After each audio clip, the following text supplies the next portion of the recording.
Hey everybody, this is Michael Estes. It's time to claim your seat, embrace the narrative that defines triumph. This is a Seat at the Table podcast where dreams are kindled and destinies are crafted. Welcome aboard. Hey, it's time for episode 2. Welcome, Jamar. Welcome to the show at Seat at the Table podcast. So it's time for you to take your seat. Thank you, brother. Thank you. Yeah, I just got a couple of questions that I want to ask you, interview questions so that we can flow here. And I just want you to go ahead and speak from your heart because that's really what this is all about. So my first question for you is, can you share the initial vision behind starting Savvy House Coffee Bar and what drove you to invest your own money into this venture? Yeah.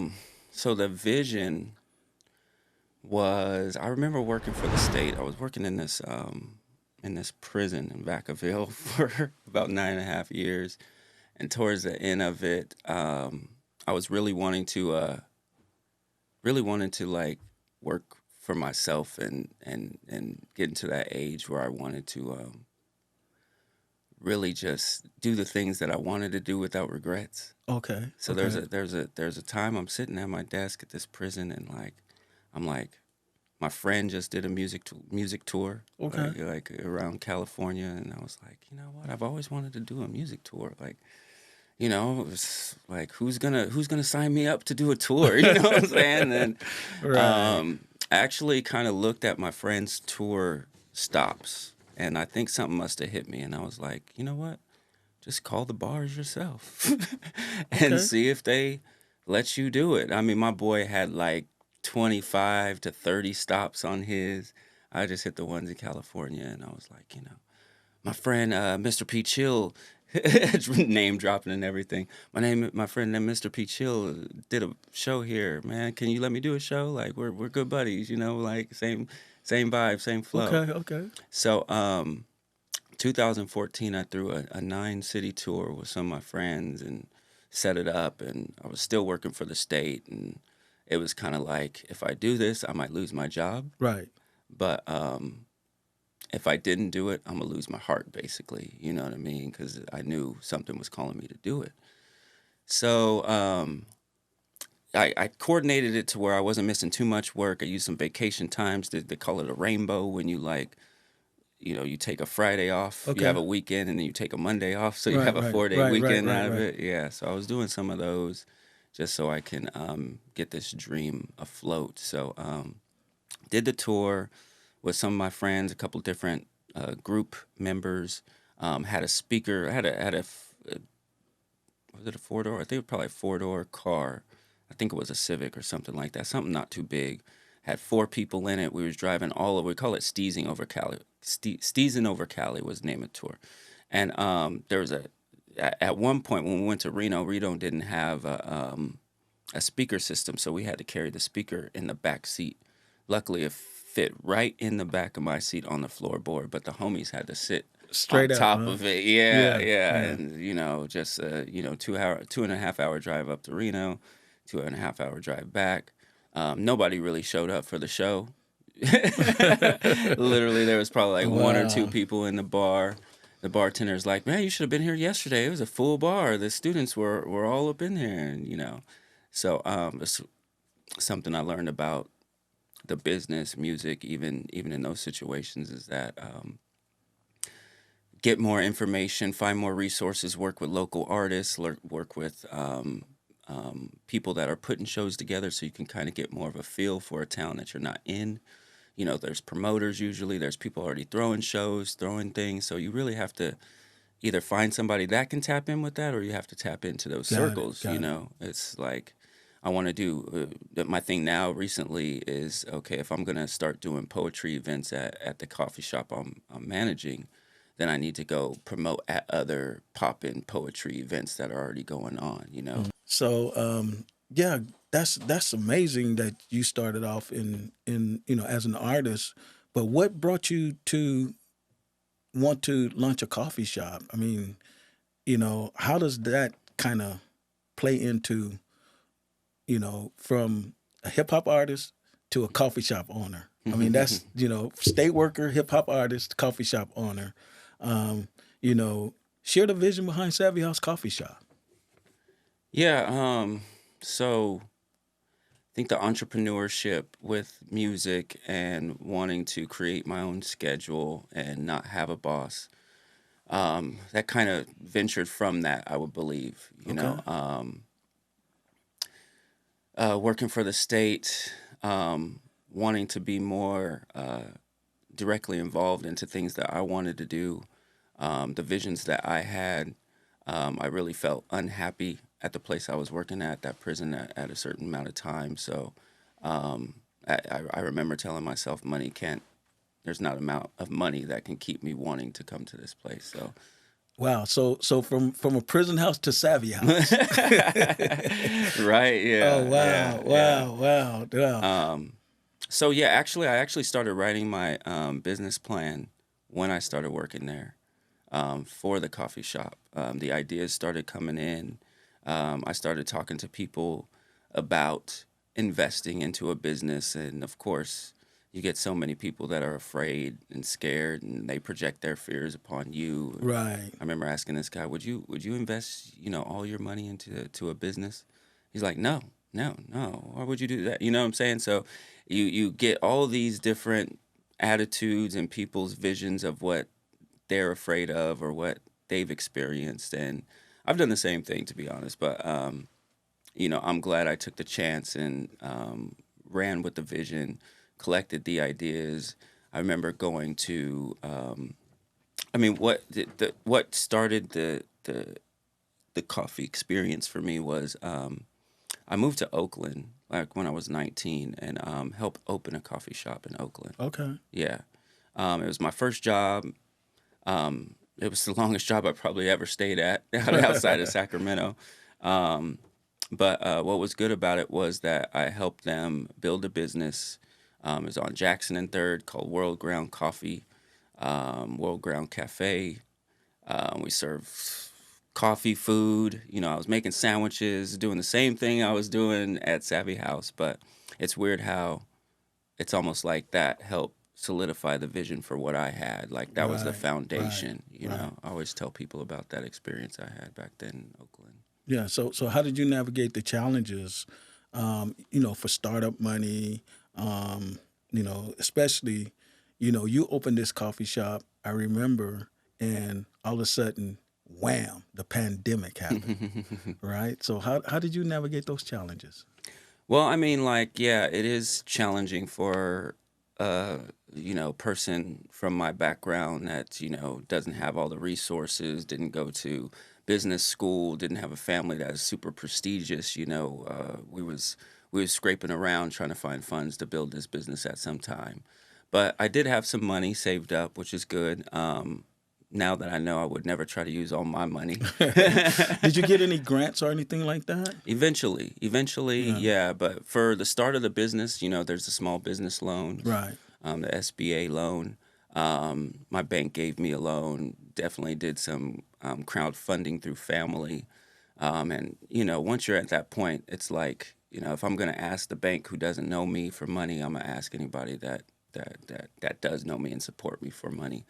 So I think that was the grounding and foundation of how we started the business, how we got there. You take the vision, you make a plan, the business plan, you bring that plan to the bank, you bring that plan to anybody that has the extra funds that you need, and then you could execute it. Negotiated my lease with the landlord once I found the location that I thought Savvy should be, Right. in the heart of Elk Yeah. Grove Boulevard in Bruceville. Oh wow. Yeah, the spot, huh? There's only coffee shops independently on both sides of the freeway. None independently in the middle of town. So, the only black coffee shop business in Elk Grove. It just seemed too perfect to be true for me. To be able to spearhead kind of black entrepreneurship, black people in coffee is just not big in California. Regardless, I count as many black coffee shops there have been in the last 5, 6, 7 years, and the ones that are still there. Um, so yeah, and then once you open your doors and once you start building your customer base and the culture comes and you just start seeing this animal take on its own legs and start walking. because my vision was just to be in a coffee shop, and Right, right. then I just want to work for myself, So, and then yeah, so talk to me about the grassroots empowerment coalition, and I think you did an event called Cold COVID Nights, right? yeah, yeah. Um, Elaborate on that a little bit. What the grassroots empowerment coalition. What was that all about? yeah, that's that's interesting. Oh man, that was Memories, huh? yeah, yeah. I remember when we even tried to find a name for when we were just trying. We had the idea, and Right. we just didn't know what to call it. So it was during the pandemic, when everything was shut down.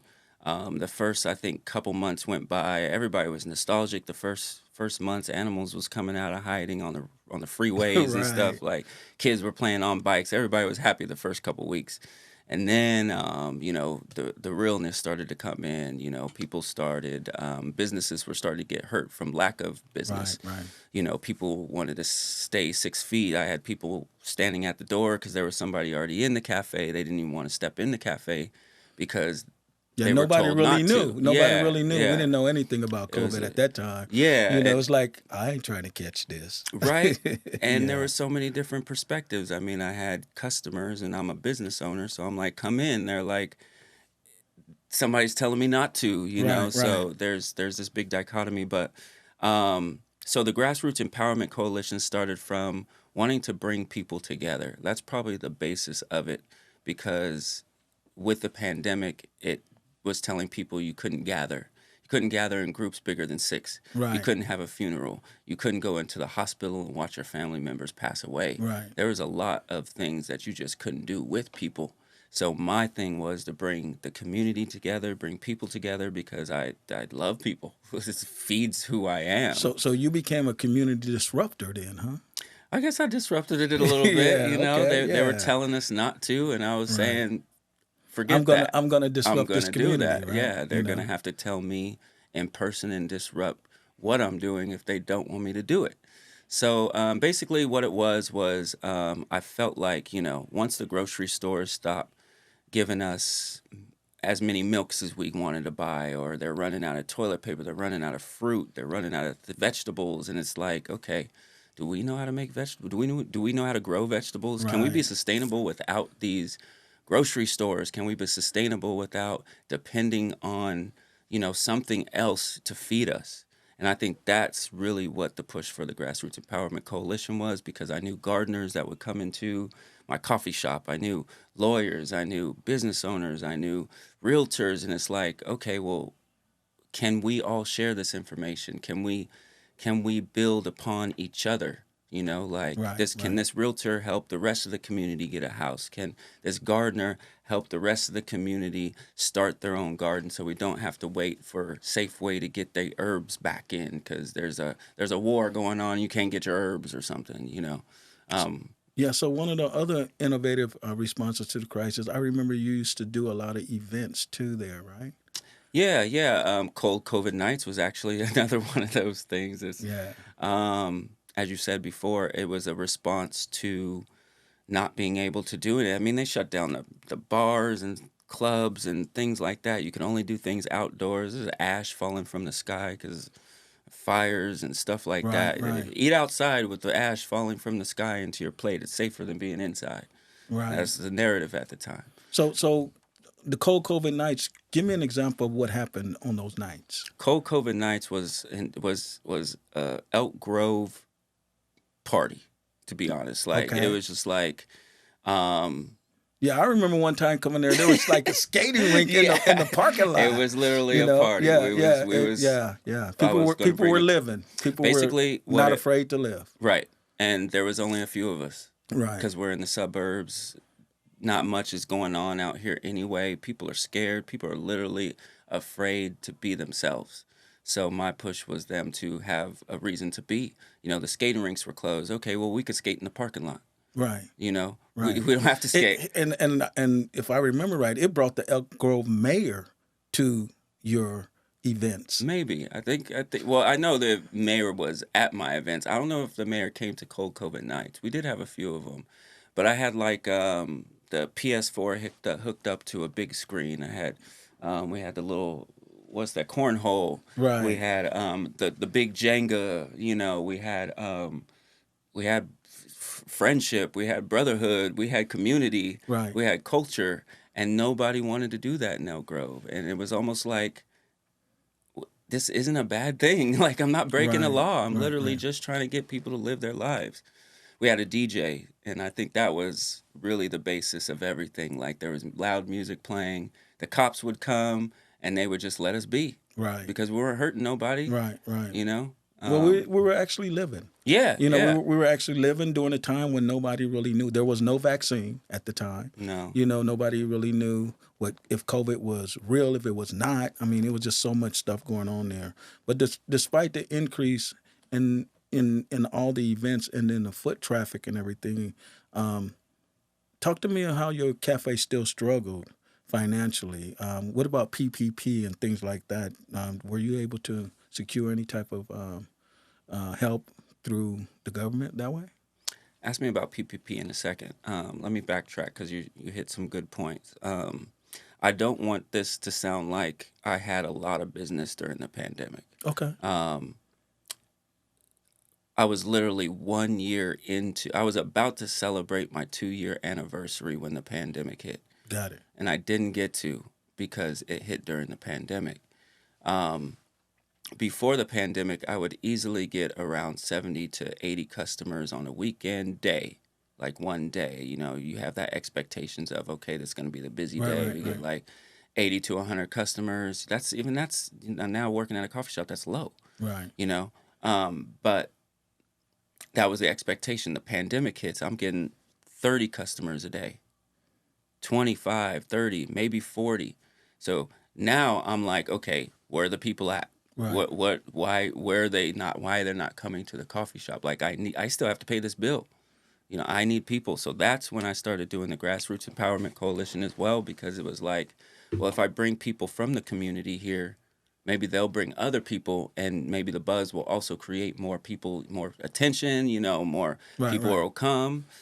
Cold COVID nights. But still, I mean, even during those times, it wasn't like I had a line out the door. Right. You know, there was 5, 6, 7, 10, 15, 20 people sometimes at those events. But again, that's not sustainable. You know, I need that to be daily throughout. You know, not one day out the month. I have a group of 20 come in and spend a nice dollar when I actually have to make that every single day, and that was the struggle. Yeah. So facing those challenges, how did you keep your hope up? How did you just maintain the hope? Because you said like you were 2 years in, but I know for a fact that your coffee shop stayed open almost 4 years, right? Yeah, yeah. The first about 8 months was building, but yeah, had already signed a lease. We were actually in business probably about 3.5 years Okay. before we had to shut the doors down. So business started picking up towards the end, but towards the end is when there was not much I can do from the debt that I incurred from the pandemic. So as I'm doing these events, calling people, you know, wearing masks and trying to make it feel safe. Really, it's not trying to make people feel safe. It's trying to make people feel like they can be themselves, you know, in a place where they felt like they couldn't be themselves anymore. Right. So that was the toughest part in a very conservative suburb where a lot of people don't feel that way, I feel like. So essential. You know, I was lucky to be essential. I sold Right, right. food. You know, Right. there was a certain places that couldn't even open if they didn't have food. So that helped me at least stay open. But I still had to pay these bills, and we still had a lack of customers. So the pandemic, I feel like, had a big detriment onto whether I would stay in business in the future or not, because the debt that I incurred from it. And then you start talking about these loans that were out there. I remember there was a loan that we didn't qualify for because when I opened my business, I failed to put it at, I split it 50-50 between my wife and I. Oh wow. Yeah. Which you would think is smart to do. Normal. Yeah. Like in a Normal. Yeah. marriage and in a Yeah. business, you split things Normal. 50-50. and to be transparent, my wife is white. I'm African American, so for the people that are just listening, can't see the video or whatever. But the thing is that I lost out on the minority and the women-owned business loans. Because she was white. No, because you have to have a majority ownership on either And it side. was 50-50. And it was 50-50. It wasn't 51-49, 51-49. right? That 1%. That right? 1%. Wow. Why is it always the 1%? Yeah, It's yeah. always the 1%. But yeah, the 1%. And now that I know I'm business, I can go further and sign my next business up for 49 to 51. But, hindsight is 2020, Yeah, right? definitely. Yeah. But you mentioned, about relocating or planning to relocate or planning to relaunch. Mhm. Is that still in the mix for you right now, or what? Good question. And to finish off answering your last question, we did get some loans through the pandemic. There were some loans we didn't qualify for, but we did qualify for some like POS loans. Everybody was giving loans. My Right. POS system gave loans. Right. Like it must have been valuable for people to give Well, out yeah, loans because they wanted people to continue using their their service. services. Yeah, and who knows what they got. Right. And you just wanted to fill in that question there, Right. but your last question. Repeat that one to me. Oh, basically, I was saying you talked about the possibility of Opening, opening reopening. and reopening. Yeah. Yeah. So, what sitting here today, elaborate on that a little bit. Yeah. I put out a GoFundMe to try to save the business. That was maybe a delusion of grandeur, but it was one of the last resorts I felt like I had. Actually, I was not even wanting to do it. I think people like you talked me into it, Right. and I know there was a reverend that talked me into it, Rev Kev from Unity Church. Keep a good inner circle of people that want to see you succeed, so you make the right decisions. So, did a GoFundMe, was scraping my knees and grinding my nails against the board not to do it. But I had to humble myself. What was good about it was that I was able to finish paying off my expenses. My employees, they got every single paycheck that they worked for, Good. which would have good. been hard to do without the help of the community and the GoFundMe. The idea was to open another business as soon as possible. I didn't want to Right. go back into not working for myself or working for somebody else. But even in the search, you have to be smart, and after learning what I've learned in business so far, I'm glad some of the people did not answer the phone for me to open another business that fast. Right. You Well, know, looking back, with everything that you learned, what will you do differently um, when you get ready to open? And I do hope you open another coffee shop, because it was definitely a community hub where um, lots and lots and lots of economic gain was created right there. yeah. Yeah, I mean, I was able to be a platform for a lot of idealist businesses. I know somebody had a wedding. What is it when the girls have a little wedding bridesmaid shower? Yeah, wedding, a baby shower, Not a baby shower, a but wedding, a bridal shower, bridal shower. Yeah, Yeah, somebody spruced up the cafe, had a bridal shower. Um, we were able to celebrate Halloween. I think for one of the events, the mayor came and read a book to the kids right in front of the cafe. So just knowing that there's so much more you can do with a space. Um, my goal would be to open another safe space, but the key this time would be to focus on mental health. okay, Yeah. okay, Boy, okay. do I need it. I know Don't we after that, all, huh? right? Yeah. I want to open a spa house. Okay, yeah. I Yeah. remember we talked about that. Yeah. Yeah, I try to. keep the visions and energy flowing, manifest. So to create a place where it's not only a safe spot, but the initial vision was to have themed meditation rooms. I think you remember Okay. that? Yeah. Remember I had Yeah. that idea? Yeah. And then I Yeah. was like, well, if I have a spa house that was just I want you been to Maui? Yeah. I used to live in Hawaii. So you've been down the road to Hana, Yeah. Seven Yeah. Pools of Hana. Mm-hmm. So I want to recreate the Seven Pools of Hana. Okay. I want the spas to kind of flow into each other with a lot of plant life and stuff like that. I want these salt pools, magnesium pools. I want you to feel revitalized after you dip in these pools, and you can just meditate right outside those pools, because it'll just be that type of environment. Don't give away all your. Yeah, I can't give away everything, but people can't recreate the things that I have in my vision anyway. You got to be in Dubai. The Arab Emirates, the only people that can recreate my visions. Yeah. But yeah, so I want to recreate that, create a safe space. I'm in massage school, so I want to. Oh, you're in massage school now? In massage school now. Okay. In order to be able to incorporate massage therapy into this safe space as well. So there's some other ideas. I got to have something to do with either tea or coffee in there too. Yeah. Yeah. I got some tricks up my sleeve that I can't give up. But me. So share a particular moment or success story from Savvy House that keeps you motivated. I mean, even though it was a up and down and all the way around, but I know there's some things that kept you motivated. During the time in business, like during the down times and stuff like that. I mean, for me, it was. I felt blessed. I was stressed, but I felt blessed. I mean, it was the first time in my life where I was writing checks. Okay. Literally. Yeah, and that's cool. Huh? Yeah, that's a crazy thing. That's crazy. That's a crazy thing. Yes. Yeah. When you're humble enough to realize that you're creating jobs, you're creating skills in people that didn't have these talents prior to this. I'm teaching people coffee. I'm teaching people everything I know about business.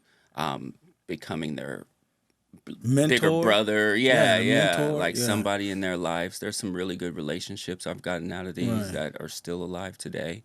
I'm able to, what's rewarding to me is when people come into where I work for somebody else and they tell me I miss your coffee shop. Wow. Yeah. Well, you had a mantra. It says, "We're blessed and we don't stop, can't stop, won't stop." I remember that. Yeah. Yeah. Yeah. We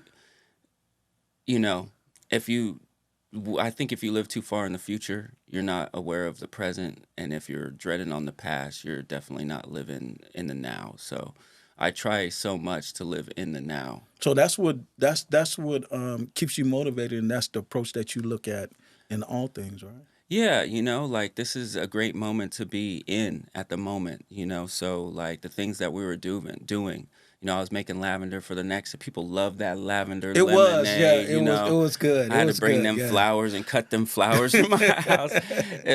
Autumn came around, people love my pumpkin lattes and stuff like that. I had to squeeze the pumpkin and make that pumpkin syrup. It's one of the most rewarding yet. When people are coming, you got that pumpkin? It's November. It's September. I got that pumpkin, man. Starbucks dropped their pumpkin. You drop your pumpkin. Exactly. It's they're coming and they want something from you. So you're in demand, So does it feel good to be in demand? Hell yeah, it feels good to be in demand. Definitely. But power's like an egg, you hold it too tight and it'll break. You hold it too loose and it'll come out your hand. So you have to be very careful with it. So what advice would you give to other entrepreneurs facing similar challenges or even want to start a business post-pandemic? I do not want to project any of my own fears on anybody else. So I would say first, I try not to listen to people without kids on how to raise a kid. Right. It's something that I really try to keep in mind. So anybody that it tells me they're about to open a business, I really try to keep them motivated. Tell them because it's a great thing regardless. It's a great thing if your business is successful. It's a great thing if it's not, because we both know. always learn. You always learn. Yeah, one of the things I always say is failing and failure is not the same. right? Hmm. And you can pretty much break that down, right?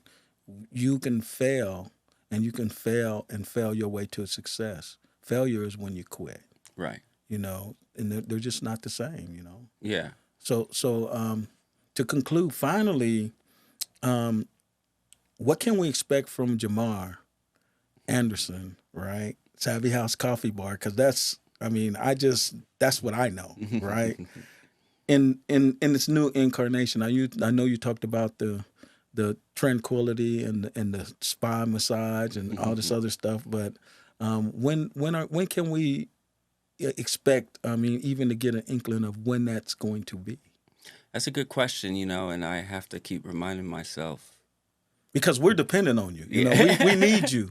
We need you back out in the community. It's you did some great things in the community. I don't even think you realized, but I'm quite sure the people that's going to watch this show are going to watch it because they're connected to you and the things that you did in the community in Elk Grove, and also smile because it's going to bring back some memories of the struggle, and the struggle was real. But Yeah. at the same time, it was a place to go. It was a happy place, and I don't know how many times I took pictures in front of that wall with the elephant. Elephants and But that's where those pictures are from, Savvy House Coffee Bar. So, I just want to say, man, I'm looking forward to you coming back and doing something. I'm quite sure all the people there, they're going to support it no Mhm. matter what you do, because your heart is pure gold. You know, in 2017, I started a children's story, and it's about what the tooth fairies do with teeth. And recently, the opening the cafe, I was able to help an artist promote their first book from Elk Grove, and now I asked that artist to be the co-author of the children's story and an illustrator of the children's story. So we're working on releasing the children's story. Good.